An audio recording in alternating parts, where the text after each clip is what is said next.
இன்னைக்கு டிவிகே தலைவர் திரு விஜய் அவர்களின் மனைவியான திருமதி சங்கீதா அவர்கள் வந்துட்டு செங்கல்பட்டு குடும்ப நல நீதிமன்றத்துல ஒரு வழக்கு கொடுத்துருக்காங்க. சரி, ஓகே, இது வந்து அவங்களோட பெர்சனல் தானே, நம்ம ஏன் அதை பேசணும் அப்படின்னா, இப்போ அவர் ஹீரோவா இருக்க வரைக்கும் யாருமே அவரை பத்தி பேச போறது கிடையாது, அது அவரோட பெர்சனல் தான் அப்படின்னு விட்டுட்டு போயிடலாம். ஆனா இன்னைக்கு அவர் வந்துட்டு டிவிகே அப்படிங்கிற ஒரு கட்சியோட தலைவர். அது மட்டும் இல்லாம தமிழ்நாட்டை ஆளணும்னு நினைக்கிற, முதலமைச்சரா ஆகணும்னு நினைக்கிற ஒரு நபர். ஸோ அவரை நம்பி நம்ம ஓட்டு போடணும் அப்படின்னா அவரோட நல்லது எது கெட்டது எதுங்கிறது நம்ம கண்டிப்பா தெரிஞ்சுதான் ஆகணும்.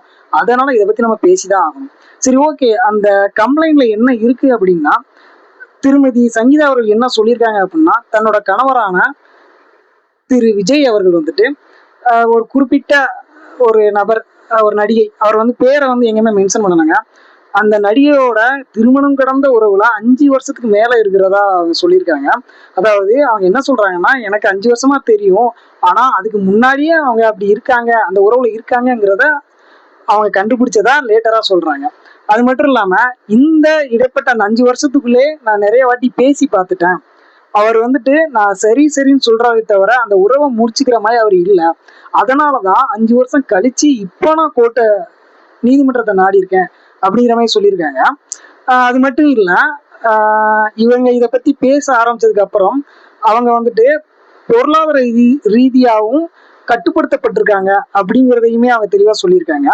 அது மட்டும் இல்லைங்க, தேவைப்பட்டா தன் கணவருடன் திருமணத்தை மீறிய உறவில் இருக்கும் நடிகையை வழக்கின் 2வது எதிர்மனுதாரராக கூட சேர்ப்பேன் அப்படிங்கிறதையுமே அவங்க சொல்லியிருக்காங்க.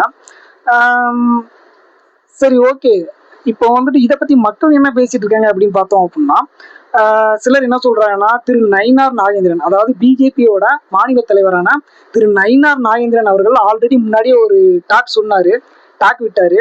அதுக்கு அவர் மன்னிப்புமே கேட்டாரு. ஆனா அது இப்போ உண்மையோ அப்படிங்கிற மாதிரி நிறைய பேர் ட்ரோல் பண்றாங்க. அது மட்டும் இல்லாம இன்னும் சிலர் என்ன சொல்றாங்க அப்படின்னா, ஒருவேளை இருக்க வாய்ப்பு இருக்குல்ல, ஏன்னா நீ கொஞ்ச நாளாவே பார்த்தோம் அப்படின்னா அவரோட ஃபேமிலி மெம்பர்ஸ் அவர் எங்கேயுமே வெளியே காட்டல. ஸோ கண்டிப்பா அப்படி ஒன்று இருக்கிறதுக்கு வாய்ப்பு இருக்குங்கிற மாதிரி சிலர் பேசிட்டு இருக்காங்க. இன்னும் சிலர் என்ன சொல்றாங்க அப்படின்னா, மனைவியே இப்படி சொல்றாங்கன்னா அப்ப இது உண்மையா இருக்கலாம்.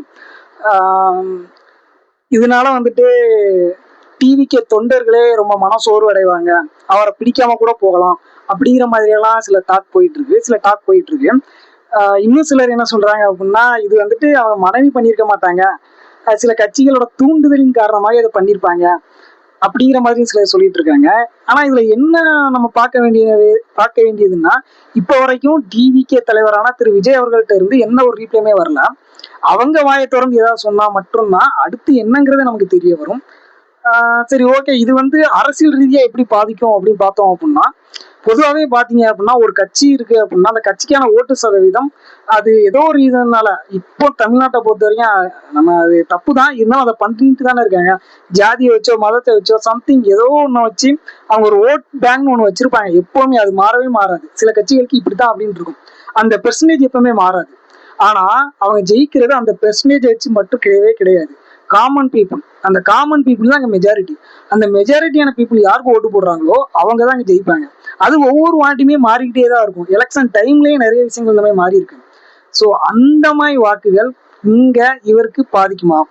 ஏன்னா பொதுவா டிவிக்கோட ஃபேன்ஸ் எல்லாருமே அவங்களுக்கு அவரு, இன்னும் சொல்ல போனா அவர் தலைவரே வந்துட்டு நான் தப்பு தாண்டா பண்ணிட்டேன்னு சொன்னா கூட அவங்க ஏத்துப்பாங்களா அப்படிங்கிறது கொஞ்சம் டவுட் தான். என்ன இருந்தாலும் அவங்களுக்கு தான் ஓட்டு போடுவாங்க, அது மாற போறே கிடையாது. ஆனா அதனால மட்டுமே ஜெயிச்சுடுவாரான்னு கேட்டா வாய்ப்பே கிடையாது. பொதுமக்களோட ஓட்டு, அதாவது அந்த காமன் பீப்புள் இருப்பாங்க இல்லையா, அப்படியே யோசிச்சுட்டு இருப்பாங்க யாருக்கு ஓட்டு போடலாம். அவங்க தான் மெஜாரிட்டியா இருப்பாங்க மேக்சிமம். அவங்க யாருக்கு ஓட்டு போடுறாங்களோ அவங்க தான் ஜெயிக்க வாய்ப்பு அதிகமா இருக்கு. அந்த வாய்ப்பு இந்த காரணத்தினால எந்த அளவுக்கு கீழே இறங்கும், இல்ல இது காமனா போயிடும், அவர் சமரசம் ஆயிடுவாரு, சமரசம் ஆனா கூட நடந்தது தானே.